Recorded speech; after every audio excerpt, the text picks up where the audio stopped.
Okay, so I'm going to keep freedom as well. No, this has all got to go. I'm running out of space. That's freedom. Yeah, yeah, that is freedom. Okay, so, I should keep that. Let's keep that.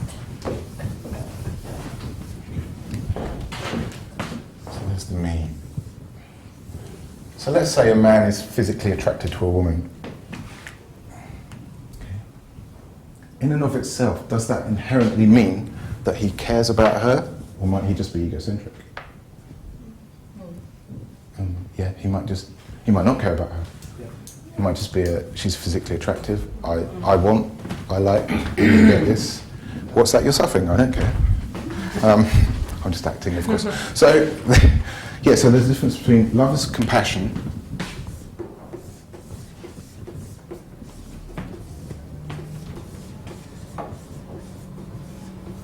or care.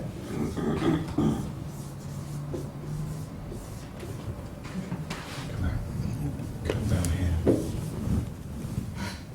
That's better. And then love as attraction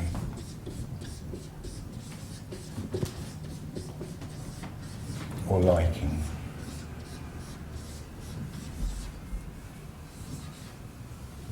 So even that thing we're talking about being irrational, you know, I could irrationally be in love with somebody and still not care about them. I might still be, an egocentric person can do the irrational I've fallen in love thing. They just think they care about the other person, but they don't really, okay? And then the third is love as, who said freedom? That was, Nina, that's right. Yeah, Nina said freedom. So this is essentially freedom here. The words I use, same kind of thing. Love as acceptance or allowance. But as you say, if you live like that, essentially what you feel is freedom. Okay. So in the power of love, not in the power of love the evening, but in the power of love as in the principle of the phenomenon of love, there's one of those which allows us to actually leverage love and actually become conscious of it and actually do something with it proactively so that we can increase the amount of love in the world and in our own lives. Everything we want to achieve, almost everything.